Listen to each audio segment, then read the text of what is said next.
I am Vinnie Tortorich. Folks, your good intentions have been stolen, but don't worry. I'm here to help you get them back. You may be soft and succulent when you start this process, but hang in there. Before long, you will be lean and mean, guaranteed. Yeah. Sometimes I wonder if I've lost my mind because we've been doing this show now for about 12 years, maybe even longer. Folks, it's the Monday show. And when I say we, I mean me and the beautiful woman on the other mic, Miss Anna Vocino. Yay. By the way, we're well over 13. We're well into our 14th year. Are we? Has it been that long? Yes. It was April 2012. And it feels like we've only just begun. No. To it doesn't. live. You know that song, We've right? only just begun. Woman can play a hell of a drum set. She was good on the drum set. Yeah, people don't know that about Karen Carpenter, but little known and even less cared for fact. Just like Ozzy Osbourne, who we were just playing at the beginning of the show, she's also dead. She died of anorexia. That's right. Very, very. We do not want you all to die from. Yeah. We're all going to die from something. Don't die from that thing. You know what, Anna, that reminds me, boy, it's funny how things come around. You start talking. Yeah. I was doing sometimes on the Friday show, we started doing the call-in shows again because we get so many requests. Like everybody, when I say requests, people write to me. They write to Chris. They, whenever I do the consults, the consultations, people can sign up for a consult. One of the big things I hear is do more of the call-in shows. Oh, great. Now, I would love it if we did a call-in show because then people can ask cooking questions. You know what, Anna? We can do that. Let's do one. I can make that happen. And I'll tell you after the show how we have to go about making that happen. Okay, great. Okay. So writing it down.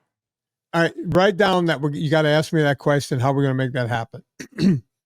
So the call-in show, we used to do like 5 shows. We do 3 shows now, but back when we did 5 shows, every Saturday I would have listeners can just call and talk to me, right? That was the deal.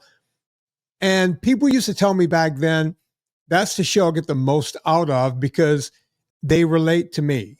It's people who, women who are in menopause and guys who are 500 pounds or whatever.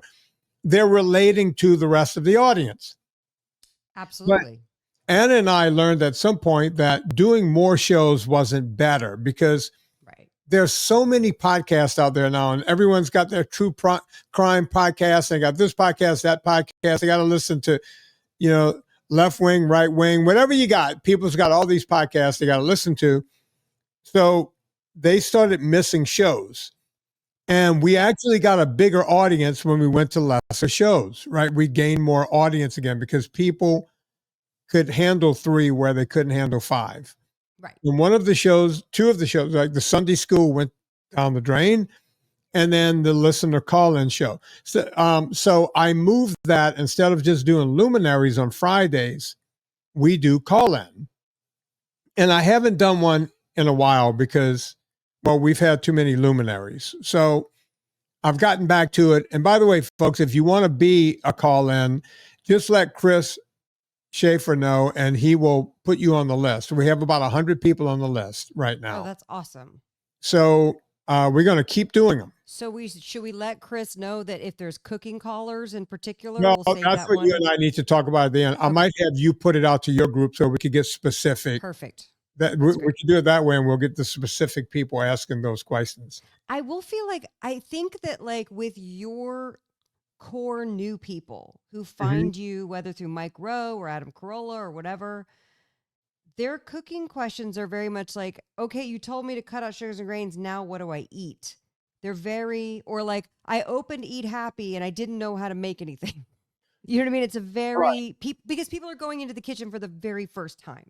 Well, look, we could put it out to my group too, but I'm saying that, I want to like cross that. But my group, I feel like I've got people who could just run it. They could just be there.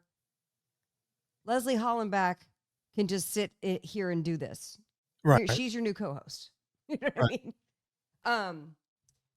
But Allison Sobchak cooks up a story. You know, they're all making such great things. But I think because I think it's really fun to be able to talk to people, meet everybody where they are. Yeah, so we'll figure it out, and we can do some. We get call-ins on Monday. I like that idea. Great. So I'm doing a call-in last night, and I see a guy now. I recognize the guy because I've seen his pictures on X and this and that and the whole thing. His name is Scott. So I'm not telling you anything Scott wouldn't tell you because, Anna, this story is actually coming up on a Friday show. Maybe it's already come up because we're recording a lot of shows out of order. We are. And we have to because we have travel coming up and everything. So people may have already heard the show, but I think it's worth telling you about Scott. Scott was over 500 pounds. I want to say 550. And now he's 250. Oh, he's lost my God. 300 plus pounds. Incredible. His wife has also lost, like, I want to say 120. So that puts us at 420. And then his son, one of his sons has lost 90. So that's 510 pounds on 3 people. I'm not making this up. Scott also started exercising along with his wife. They started walking. Great. And walking became an obsession with them.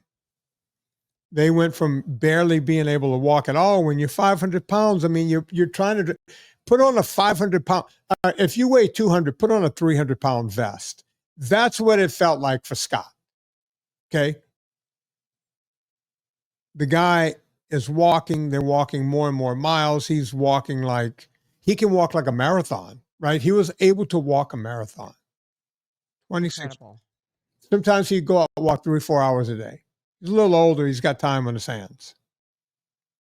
Well, one day he's coming home from a long walk, and there's a government-looking car in front of his house. Uh-oh. You know, let's say it's probably like a Ford. You know how Ford makes those cars that look like, cop. It used to be, remember it used to be if you saw a Crown Victoria, you're like, that's definitely a cop. Or Yeah, somebody you who knew you bought an were old in trouble, cop car like and a painted gray it. or a black Yeah. Crown Vic, and you knew you were like screwed pretty good. Yeah. Right. Yeah. So he sees this car, and he, as he gets to his house, there's 2 people approach him, and they said, "Hey, we're here to do a wellness check." A wellness check. He goes On Scott? on Scott and his wife. Okay. And he goes, "What do you mean a wellness check?" He goes, "Someone's called us and said that we should do Adult a wellness." Protective Services? I guess. I didn't know there was Which such is a thing. No, that's a thing for like if elderly people are being abused. Yes. Right. And Scott invites him in the house. "Come on in. Let's talk." And they were like, and as it turns out, folks, you're going to hear the story from Scott. It's more unbelievable than you would think. Not the son losing weight, but one of his other sons, who admitted to him much later, was the one that called the authorities and said that my father is doing some kind of wacky diet where he's not eating carbohydrates. And he has now badgered his own son called one of his sons, not the one that lost the 90 pounds, but another son. And apparently that son lives about 800 miles away from him. Doesn't even see him, doesn't know anything, just knows that his mom and his dad has been losing a ton of weight and they're eating healthy. But this guy thought that this was crazy and unreasonable and all this stuff. Called the authority. The authorities had to do a 3-month, check them out for 3 months. They had to submit to all kinds of stuff for the authorities. Don't we have bigger fish to fry than this? Okay. Not only was he 300 pounds at the time, or he might have been coming up on 300 pounds. I think he's lost like 340 now total, right? Okay. Not only was his wife 120 some odd pounds down or something, their A1Cs were in check. They had gone off of several of their medications. I don't want to lie and say how many because I can't remember. You can hear the story if you go listen to his story on the Friday show. they their triglycerides were now for the first time in forever in a normal range. And did I mention they came off of tons of drugs? I'm sure. This is who the authorities were checking on. This is who was the problem. Are we insane? This is my question. Yeah, They- no, that's they should have- insane. I would have said to these people, listen, pull your phone out. Here was a picture of me 300 pounds ago. Here's a picture of my wife 100 pounds ago. Do you think we have a problem? Now, I asked him, I said, what kind of shape is your son in? He goes, oh, he should be doing this too. The other son who lives near them did it, and like I said, is down 90 pounds now. Can you imagine that this is what we're dealing with? So if the other son had heard that his dad and mom took Ozempic or whatever, would they have called? No, the because authorities? we've normalized 'cause that's a taking a drug. drug. Right, You know, exactly. the I just fact wonder, that I he know it's hypothetical. I know I'm yeah, commenting on hypothetical. is not so hypothetical. People are telling me, why should I go do any of this when I could just take a drug? Because taking a drug always, and I do mean always, including aspirin, there is a side effect.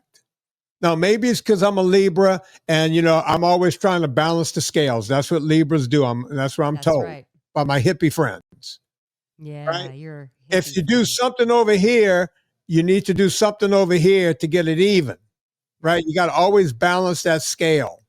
And you know what, Anna? Behind me, instead of having a coffee grinder, I should put one of those scales, like the scales of You justice. should.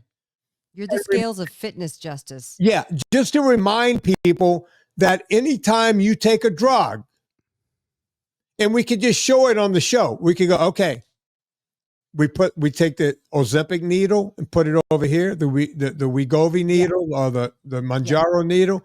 Yeah. Okay, what do we need to do over here to balance it? Because now you're out of balance. I'm pretty fucking brilliant. I can't believe I'm coming up with. Okay, that's what you need to always balance. Okay. There is no, listen to me. I stole this from my good friend, Dr. Drew. There is no free lunch in nature. There is none.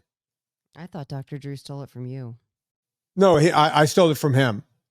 Well, we both had a different way of saying it, but that was his way of saying it.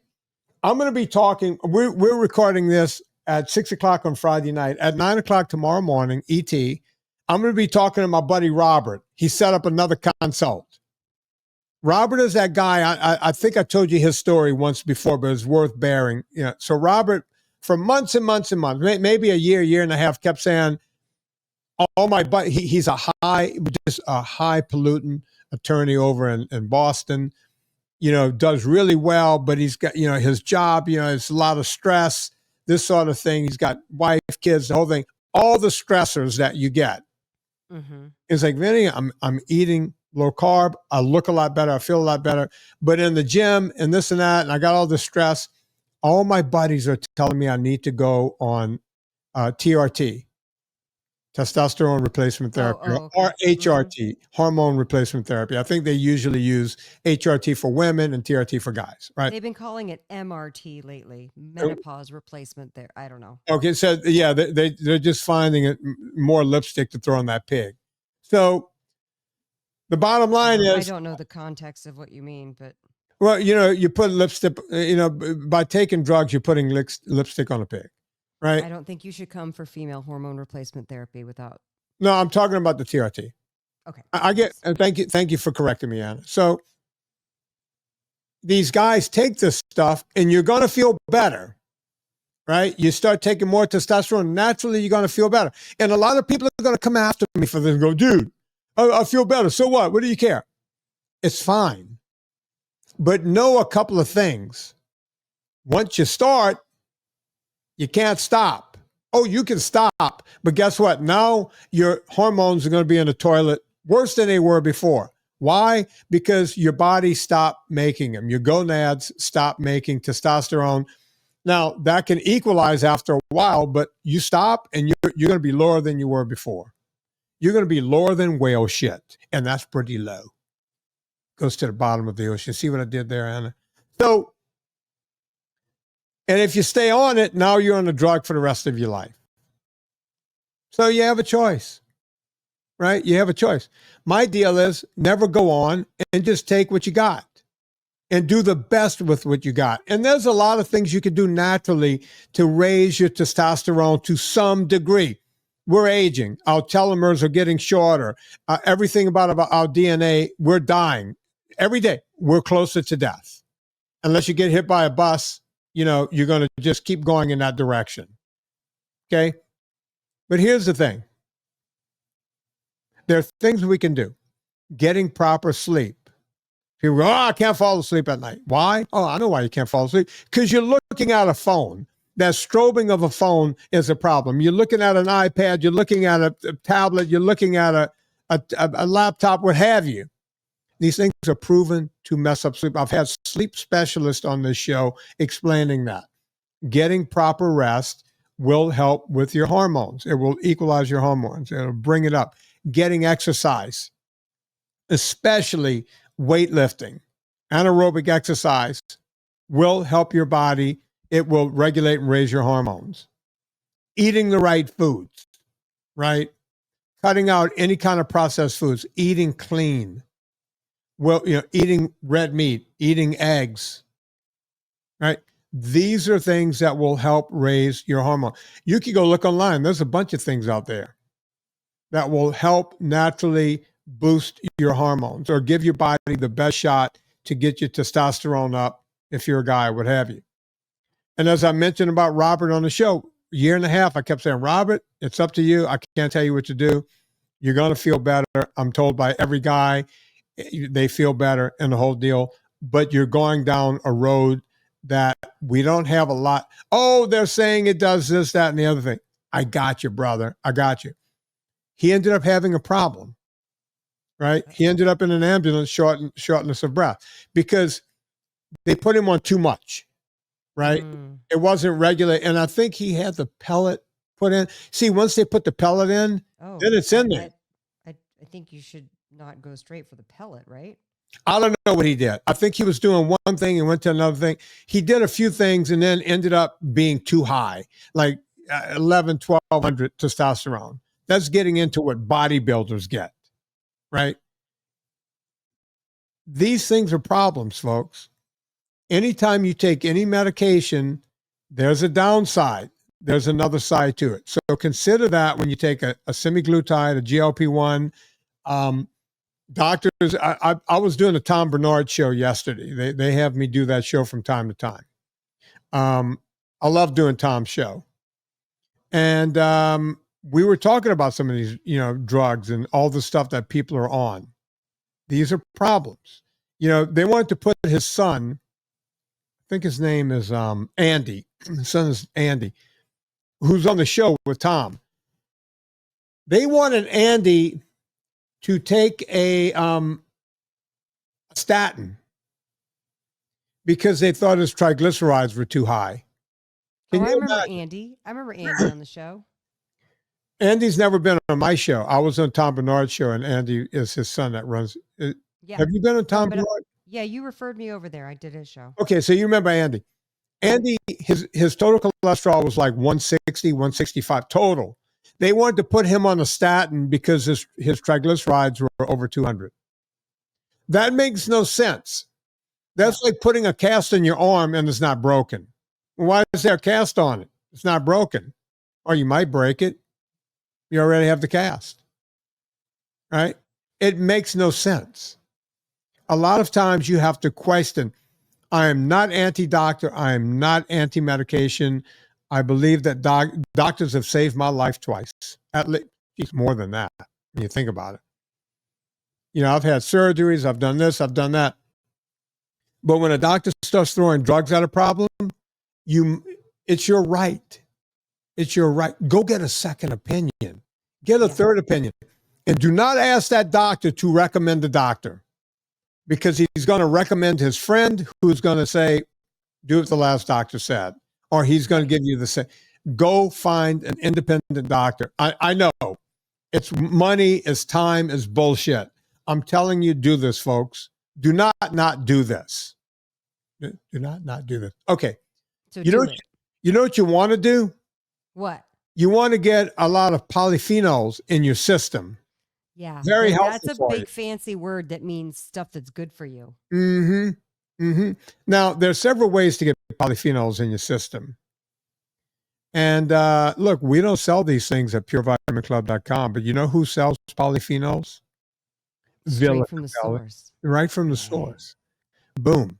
There are no seed oils. There's no, they don't go making olive oil. Well, look, you know they're serious because when they're out of olive oil, they stop selling it.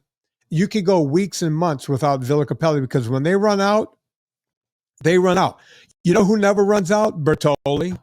You go into any grocery store in the country, Bertolli's always got. Where are they getting all these olives from? They're Well, not. it ain't all olives. And ain't olives. They're mixing seed oils and they're up to 40%. And it's not just Bertolli, it's a bunch of them. See, Olavita, Bertolli, yeah, you name it. Carapelli. Everything that sounds Italian, it's all crap. I'm telling you, here's the deal. They're allowed by law to cut these things. You could cut olive oil up to 40% and still call it 100% pure olive oil. 40%. But how do they make it taste, Vinny? Oh, they have to add a flavor back in and they have to add a perfume. By the way, and once you taste Villa Capelli, you'll realize it doesn't taste that good. Yeah, well, you mean the Bertolli's doesn't taste that good. Right, exactly. Yeah. Like they're like, how does it make it taste? No, it actually tastes like shit. Yeah. Once you try real olive oil, you'll be like, oh, wait a minute. I didn't even know that that's what it's supposed to taste like. Listen, if you want to take your Bertolli, put it like if you got a storm lamp or something at your house, this kind of thing that, when storms come, we're going through hurricane season right now. Put it in there. You can light your lamps when your lights go out. Lampante. Lampante. That's what they call it in Italy. Lamp oil. You don't want lamp oil. You want the good stuff. You want Villa Capelli. You want to save money? Put in promo code Vinnie, Vinnie. You'll save 10% every single time. 10% Villa Capelli olive oil. And I got one more thing to complain about. Great. I love it. And then I'm going to complain about something. So okay, you mind if I just on the same wavelength, friend? Actually, this is not a complaint. This is something good. Okay. I went upstairs. On Thursday I work on my train. So I went upstairs when I was done working on my train. Yeah, I want a train update. Oh, I just sent you a video. So watch a little video. Okay. And you can see my little train update. So we'll do that after. But I went upstairs to tell Serena I'm taking a break at 7:00 and I can eat between 7 and 7:15 before I start my next podcast. Right. And I saw a little, she put it in the colander. The strawberries, they're almost the size of small apples. These strawberries, I went, ooh, I haven't had a strawberry in a long time. Yeah. I put the strawberry in my mouth. And, I talk about this in my book, Fitness Confidential. When you don't eat sugar of any sort, things that, like strawberries are somewhat tart. I mean, on a glycemic scale, they can't be more than 35 or 40, right? They're very low. I always tell people, if you're going to eat fruit, have berries because all of the berries are very low on the glycemic scale. So if you want a treat, you want berries. I put this thing in my mouth. It was like I just injected my mouth with honey. That's how sweet it tastes to me. You were not used to it. That's what happens when you eat right. Right. You remap your taste buds to where everything tastes I sweet. like that word, remapping the taste buds. That's great. Yeah, I use that in my book. I came up with that term for Fitness Confidential. So, folks, you want to read a great book, go read Fitness Confidential. If you want to read a better book, go read Eat Happy Kitchen, the original. And if you want to read one better than that, go get Nina Taisho's Big Fat Surprise. I just gave you guys 3 books to get. One from me, one from Anna, the Vinnie Book Club. Yeah, join the Vinnie Book Club. They're all there. Debbie will put them right on top at on my Amazon thing, my Amazon link. So go check that out. You want a train update real quick? Yeah, train update, please. The video looks awesome. So, Anna, you can tell from looking at that, that's not an amateur job. No, it looks profesh. Well, that's because it is. Okay. So this started off as me, like I literally made it a New Year's resolution to have a train by the end of the year. Right. And I wanted to build the whole thing myself, so the easy part is anyone can go by the track and anyone can go by the train. Right. But you need to build the scenery, right? Right. So well, it seems like you need to build, it has to flow, and yours like flows really well. well, okay, that's because I have a professional train guy that comes in. Yeah, they exist. Awesome. The guy's name is Brett Jones over at Rail Tales. You guys want to look up Rail Tales and Brett Jones online. He's in Charlottesville. And I went to this guy. He's my age. We have a lot in common, just nerdy guys. And this train would not look the way it's looking without Brett. Like the rocks, the snow, the tree, all of it would not look like that without Brett. The layout, right? He was the one. I said, look, Brett, I want to have as much track on a 4 foot by 6 foot thing as I can. I have an HO scale. And he's the one that's come in and he laid it out and said, okay, you can. And by the way, I built the table. I just built the table and put the foam on there and the whole thing. And he came in and I thought he was on drugs at first. He goes, you're going to have a mountain over here, and over here you're going to have this, and down here you're going to have a waterfall and a lake. And over here we could put, a pasture, and you could put some cattle on it. And over here you can have a Christmas tree. We were talking it all out, and it's like, he's looking at a blank slate, and in his mind, he's coming up with this stuff, right? And it's just been a pleasure working with this guy, basically being his assistant, right? Doing That's the grunt. awesome. So when you build the mountain, I'm there putting the plaster on there and the whole thing. But when you make the rocks look like rocks, I'm learning from him because he's there with the brush, brushing that on and everything. So I didn't think, I thought I would be more hands-on than this because I was with the kayak with Joey Schott when I did the kayak, because that's wood and that's woodworking and there's a lot of sanding and more sanding and more sanding. But I have to admit that project would have been double, we did it in 320 hours. The kayak would have been 600 hours without Joey, because I would have had to keep pulling off what I screwed up to do again, right? With Joey, there's no mess up. Right? There's a straightforward plan. So, folks, if you have any time on your hands, or, everyone thinks New Year's resolutions have to be these crazy things, right? I'm never going to eat this again. I'm never going to do that again. And by the way, I've done those in the past. Yeah. I've done whole years of no life into living, no sugar. Like the strawberry I just ate on a no life into living year, that did not exist. Zero sugar of any sort. I've done crazy things. You wouldn't have a bite of fruit on a no life into living year? No life into living years. No wine ever. No alcohol. No wine and no dessert, but you would have not even a berry? No, only vegetables. All right. Right. Oh, I'm sorry. Vegetables and tomatoes, which is a fruit, and avocado.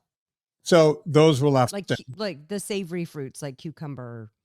Tomato. No, I don't like cucumbers, so I don't have them anyway. So let's see. I would have. Good. I don't want you to infer that cucumbers have too much sugar, because that would. I'm not a big cucumber fan.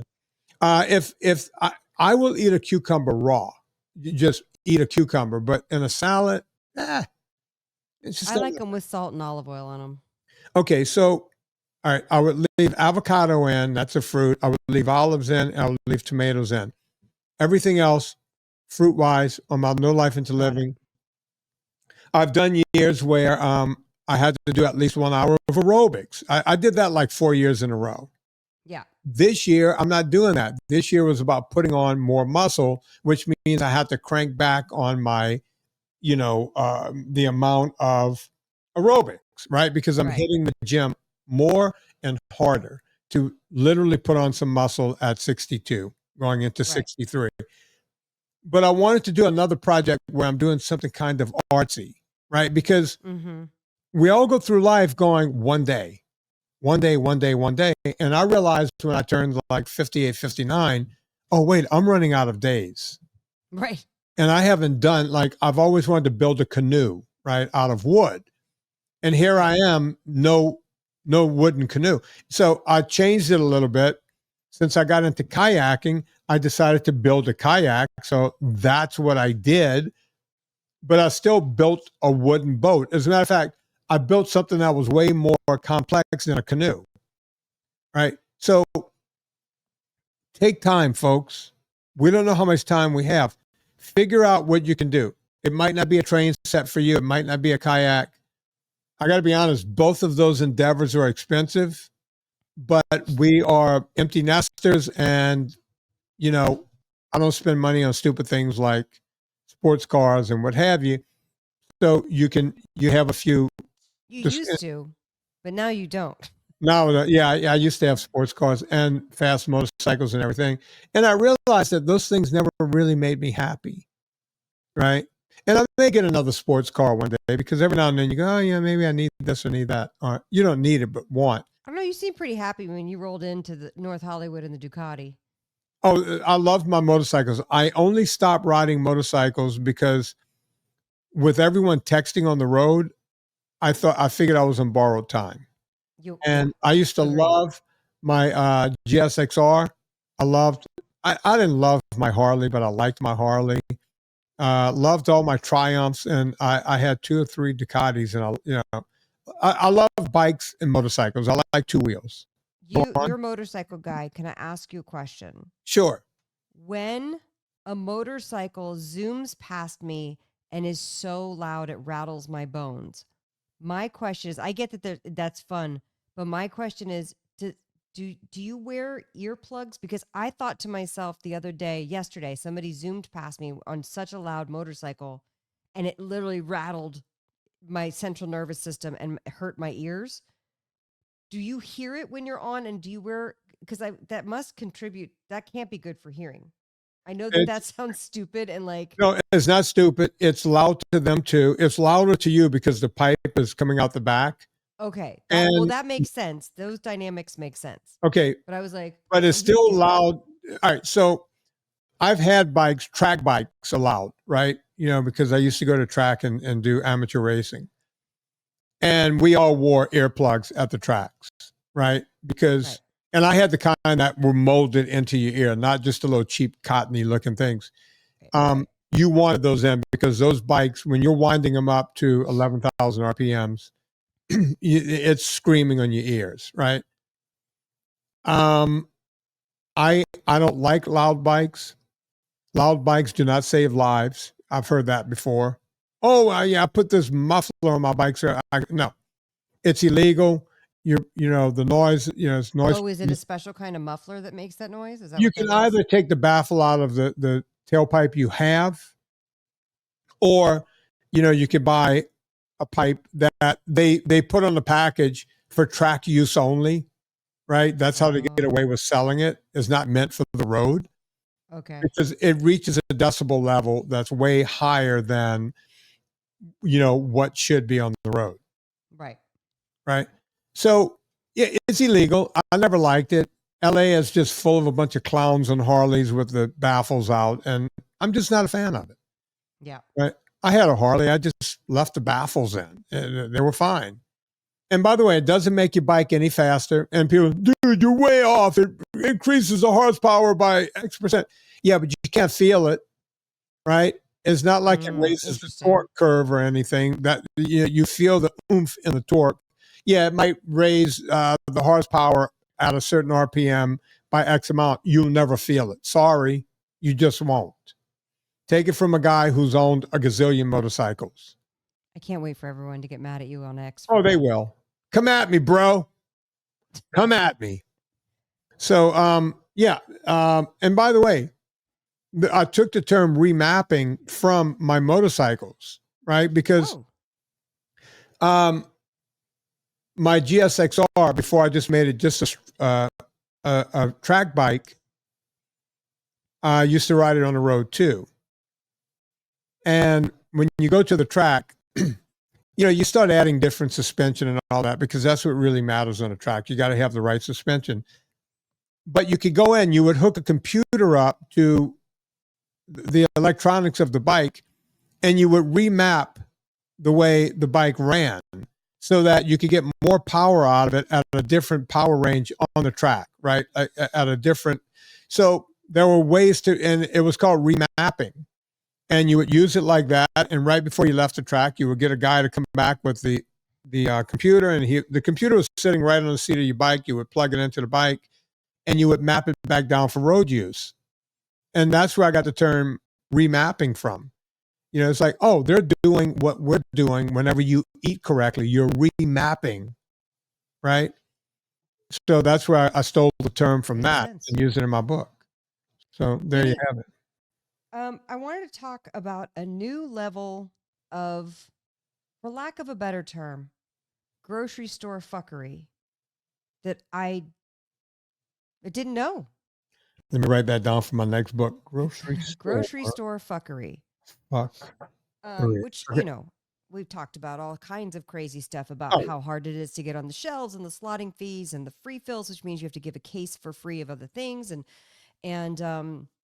then once you get on the shelves, you better sell really quickly or else they're going to yank you off the shelf, because every space, every inch in a grocery store costs money, and they want to maximize every inch of space that they're selling.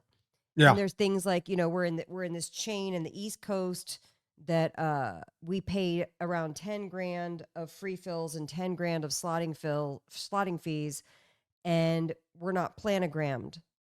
And they prey on these younger brands that don't know that you need to be planogrammed. And what a planogram what does that mean? What does that mean? A planogram, or a POG. A planogram is in the store. If you're in a chain, every single item is accounted for down to the inch. So when you submit your brand for consideration, you even have to give the measurements of the jars. It's 7 inches tall. It's 3.5 inches in diameter. You have to give the weight. They need to know, because they need to know exactly how much they can cram on the shelf to be able to sell. And if they care about styling the shelves, they want to be able to cram everything on the shelf, but also make it look pretty so that you'll buy more stuff, right? Right. So every single thing has to be accounted for. Maybe in their spice racks, they have certain heights, and you're not going to fit. So you don't get on the shelf because you don't fit the height of the thing, whatever. There's all sorts of considerations. And so when something's planogrammed, if it runs out, even if you try to move the cans, which, by the way, I always appreciate when people are like, I moved the jars. I'm like, wait, Anna, I got a question. Mm-hmm. Did you say they want a diameter? Yeah, well, they need to know the width. This is a jar. It's a why circle. would they use circumference? I'm sorry, I meant circumference. Oh, okay, because I was about to say, wait, isn't diameter across? Circumference is the distance around the outside of the circle. I know, but diameter is the length from the one middle end of the circle to the edge. other end of the circle. Oh, it is? Yeah, I think. I don't think I have them backwards. Let me look up I diameter. Think we're looking for this measurement that's up and down of the circle, like the bisection of the circle. All right, diameter. Not the diameter. I think you're talking about the radius. All right. So diameter is from end to end. You're right. Yes. The radius is from the middle to the end. Out to the edge, and then circumference is that. You would think circumference is what they want, because you're taking up, you said every inch of space. I was thinking. They want to know, they want to know width and depth, which is 3.5 for both, because it's a circle. That's why I thought circumference. Never mind. But all good. But okay, yeah. Yes. And by the way, this is me also learning, like, oh my God, the whole grocery industry is run on spreadsheets. You put all this information in a million times in your applications, and then you get onboarded, and then the distributors, they need to know how much your cases weigh, how much your pallets are, so that they can take up room. They have it down to the inch of how much room you're taking up in the warehouse. And then you better be moving a certain amount of your each SKU per week, or else we're going to discontinue, which is, that happens. And then you have to go sing for your supper and be like, no, we're about to onboard this new chain. Please don't discontinue us, distributor. And it's a long line of whatever. And then there's pricing, of course. What I sell it to, let's use an example of $5. If I sold a product to the distributor for $5, they would mark it up 25%, 15 to 25%. And then the store marks it up 35 to 45%. Right. So what I sell it into for $5, I'm hoping that the math works to get the price at $10. But usually, even if it's at $5, it's around $11. And then what has to happen is I have to come up with an amount, like, let's say it's 50 cents. I lose 50 cents a unit I'm selling this for $5, let's say. And Right. every time it's scanned and someone buys it, I'm paying 50 cents per scan to make sure that the price on the shelf is $9.99 and not $11.99. Okay, so all this math has to happen to make the price, and the stores are not going to bend on their margins, and the distributors are not going to bend on their margins. They don't have to. So if I want it to be priced well, I have to eat that. Fine. So we have to bake all this in, right? So, by the way, I'm not the only brand going through this. Every brand goes through this. Right. But what happens is you have Frito-Lay, you have Campbell's, you have Nestle, you name it. You name the large brand, they're owned by an even larger conglomerate. Well, they do have the economies of scale, but they're also figuring out, how can we make this thing with an even cheaper ingredient and it's still palatable, it's still edible, it's still safe, right? How can we do shrinkflation? How can we, instead of it's 1 ounce, now it's 0.08 or 0.8 ounces? They did it with a pint of ice cream. People still say a pint, but it's 14 ounces. It's 14 ounces. It's not 16 ounces. Yeah. For example, we now have a consultant, and she's fantastic because she's getting all of our financial ducks in a row. And she said, where can you shave pennies? One place we can shave pennies is on our new label. We decided to go, instead of the really heavyweight linen label, we're now doing a midweight linen label. So this saves, 8 cents a label. That much. I know. And I'm okay with doing that. We're actually going to go to the standard semi-gloss label. We're going to lose these labels soon, because that's a place where I'm like, I don't care. If people care that much, I don't care. What I care about is what's inside the jar. Absolutely. And so then she says, well, what can we do? What can you do to shave pennies? What can you look at a different kind of cheese? Can you look at a different kind of olive? Can you look at a different kind of basil? And that's her job. And I'm like, and I think to myself, this is so funny. That it's like, and I was like, this is why we have such shitty food on the shelves of the grocery stores, because they're looking for a penny, a quarter of a penny, a half a penny for each unit. Adds up when you're selling hundreds of thousands of millions of units a year, right? Adds up to millions of dollars. And I'm going, no, we're not touching the inside. We're not touching the inside of the jar. Right. So it's me calling my guys every 2 to 3 weeks going, hey, so what else could we do to shave the price? That's just me calling people and hustling, right? Yeah. Fine. So everybody knows this. I'm definitely not the only brand who's up against this, right? And the system is large and in charge. And it's very expensive to move food across this country. And it's very expensive to pay workers to load the food in, to do everything that's involved. So nobody wants to cut down on their margins, right? And at the same time, we have an issue that prices are going up, and I don't want our prices to go up. They're already high. Right. So we're eating as much as we can without the prices going up. So other brands choose to go raise a whole bunch of money with the hopes that if I raise millions of dollars, I'll have a cushion. We can do what we need to throw money at this whole thing until we can just exit and sell and get out. And then the big companies can mess with our formulas and we don't care. So here was the new level of effery. So we got on the shelf at the same time at the I'm going to say Kroger branded stores, Kroger owned stores. This is our biggest account yet. The 6 West Coast Kroger banners, which are King Soopers, Fry's, Ralph's, QFC, Fred Meyer's, and Smith's. And thank you to everyone who's gone out and support. We got bad advice from our old broker who did not give us the right promo and pricing plan, but we finally have one in place. It takes like 3 months to get the promo plan going. So last week we went on sale. So what I've been doing is things like you heard me say, like, I'll Venmo you. I've been taking any money I've earned from Villa Capelli has gone right back into your pockets. I have put that all back into rebates. Now we're spending the money directly with Kroger. So you'll see it's on sale for like $7.99, $8.99, depending on which store you go into and what their margins and pricing are. Great. Happy to do it. So another thing that we do is a lot of people shop with Instacart. Vinny, do you use Instacart to do your grocery shopping? No, I do not either. We don't. I don't either, but it's very popular in LA and New York and Chicago and Dallas and Houston. It's very popular in the big cities. Yeah.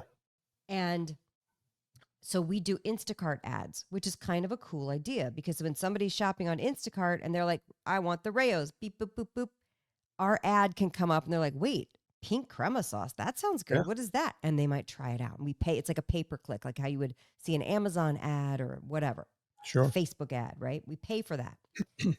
And I looked at this, one of our competitors who went on the shelf around the same time that we did. And I looked at their Instacart thing, and it had over it was like 1,100 reviews under Instacart. So I asked Instacart, I was like, hey, how do we get the ability to write reviews? Because you know how important reviews are. We ask people to review this Yeah, podcast, absolutely. review our books, reviews. Everything online matters. Reviews matter. Matters. Mm-hmm. So Instacart said, well, you have to work through a third-party platform. We don't facilitate that. So I'm like, okay, great. Another thing to pay for. So I look under this competitor's reviews, and I was like, this is weird. And this competitor also got 4 SKUs on the shelf at the same time that we got 4 SKUs in the reset with these stores. They got more stores. All of these reviews like overnight. Not only that, I looked, they were all from like March 18th through March 25th of this year. That's fuckery right there. And then they all said, this review is a sponsored content review or something like that. So it did disclose that it was basically the people got it for free in exchange for writing a review. Right. And I think to myself, oh, and then I looked, it's powered by Social Nature, which is a company that you can hire to get people to go buy your product and write reviews. Great. I love that there's people are innovative and they're thinking of ways to do it. We don't have the money for that. And so I think to myself, oh, they got 1,100 reviews just on one SKU. And they also get the scan data from the store. So the store thinks they're doing gangbusters. All right. So let me ask you this, Anna. We are not. How many reviews? We didn't do that program. How many reviews do you have right now? Well, no, we don't have reviews through that. We don't have reviews on Instacart at all. At all. We have reviews on our website. Would you like reviews on Instacart? Yeah, but we have to pay a third-party platform to get them. So I'm finding out how to do it. Okay. I can follow up with reviews. So my thing is, if I ask right now for our audience to go give you reviews, they can't get there right now? Not on Instacart. All right. They would have to. So folks, don't go to Instacart to give her a review right now. You go there and buy her stuff. Your stuff is there, right? Well, this is what I'm going to say. If you live in those areas, whether you shop on Instacart or you shop in store, we're now on sale. But this is what I'm talking about where I go, oh, 3-4 years ago, John Shiroli, all the people who advise me, and they still say, you're going to need cash because there are all these little things that the brands who stay on shelf do. Yeah. And I was like, no. We're fine. We're bootstrapped. We have crowdfunding. John Shiroli knows what he's talking about. He's in that business. And I was like, no. People are ready for a food movement, and they are going to buy things. Good luck, hippie. And then you see that the competitor had, 4,000 jars. How many cases is that? 4,000 divided by 6. That's a good. That's like a zillion jars. Well, it's like a really good start for them to like. First of all, Kroger's going to be like, they sold like crazy. Like they were brand new and no one's heard of this brand and they sold like crazy. And so it's just interesting. And I'm like, okay, noted. Yet another way to get the stuff moving off the shelf. And I'm not mad at them. I get it. Right, if I had $5 million, I would take advantage of it too. Yeah, but I don't. You can't hate the player. It's the game, right? Exactly. They play the game. You just have to figure out a way around that, right? The way that we're doing it is we are paying for a deep dive scan to be on sale at our retailers. So when you go buy it and you see it for $7.99, please grab a jar. Grab. And where are these jars existing? Do we know right now? Oh yeah, Ralph's, Fry's, King Soopers, Fred Meyer's, QFC, Smith's, Gelson's Pavilions, Jewel, Central Market. We're about to have the pumpkin marinara and HEB. We're, food towns on the East Coast, Roche Brothers on the East Coast, but we're paying a lot of money right now purposefully. Also too, because the tags, a lot of people, they love a sale and they see the sale tags, but that's one way that we're able to do that. But over and above that, we don't have the resources. So we're in an interesting position, and I am observing this. Obviously, I'm working my ass off to get it sold, but I'm like, Sure. no wonder we just see the same usual suspects in every category in the grocery store, because it's the people who can afford to do that. Money fuckery. talks. Bottom line, money talks. And money talks. So, yeah, and look, and the power that we have as our audience is you guys listening. You yeah, guys are the power. And if it doesn't work, it this is doesn't work. something But I used to tell my old partner. He was like, we're going to put it on the shelves and all these things. Andy, I talked to John Chiaroli, who understands this, and he's telling me we need $1 bazillion to get there. Oh, you don't know what he's talking about. It's like, do you know what you're talking about? Apparently he didn't, because I had to fire him because he was screwing up a lot of things, right? The guy I loved dearly. It was like a brother to me. It's like going to a funeral, having to tell your it's friend. terrible. And by the way, I had to do it because the company was in such bad shape, and I get it. He wasn't a good businessman. That's okay, right? It's okay. Not everybody's got to be good at everything. Right. But I had to go put all of my money in there just to, and by the way, every attorney said, shut it down, Chapter 11, screw the people you owe. And I went, no. I don't think you understand. I can't do that. These people have supported me. They've supported my books. They've supported my movies. They support my podcast. They've supported my vitamins for 10 years. And some attorney comes in and goes, we'll go Chapter 11. Leave the people, let them all hold the bag. And I said, I always talk on this podcast about, that's very typical in business. Walking through the fire. I told Serena, I said, honey, we might go broke, but at least I can go broke and hold my head up and tell everybody I did everything I could, because that's right. I don't have a business mind where I can tell people to go fuck themselves after they supported me. I just can't do it. And we couldn't do it. And we did what we had to do, right? We did what everybody tells you not to do in business. We took private money and paid off. That's what I've done to go get all. I haven't taken a dime out of this business to pay myself even a light bill or nothing. So, in fact, I've sunk a lot of money into me traveling around. I don't charge the company for that. I don't charge the company for my time.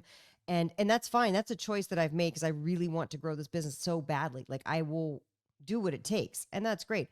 But I just, and by the way, what you mentioned is very typical in business. And I was talking to a friend of mine. I was in LA when the motorcycle was zipping past me. I was staying with my friend who back in the early teens sold his company to Twitter, and Peter Thiel was his lead investor in his company. And then he sold it to Twitter. And I was saying, well, these little Gen Zs, they got $5 million. Can you imagine giving $5 million to a 25-year-old? And he was like, well, that's what happened to me. So he's like, I was like, oh, well, you're really responsible. I'm sure they are too. But it was an interesting thing to go, well, hold on. This is really, he goes, but not only that, those guys will go on to do 10 more companies, and whether or not they succeed or fail, they'll still get the investment each time, and I was like, oh yeah, well, that makes sense. I mean, people can't be mad.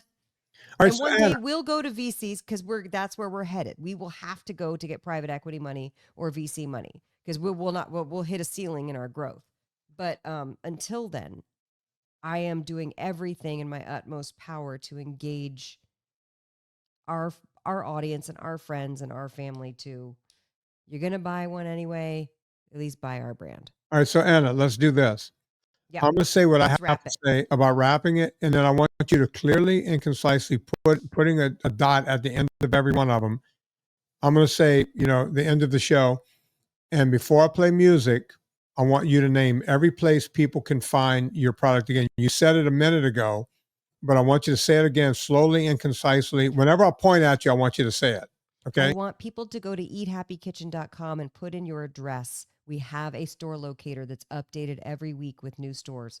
Put in your address. You'll see the store that's closest to you. But I want you to say it so that we could put it in the show notes too.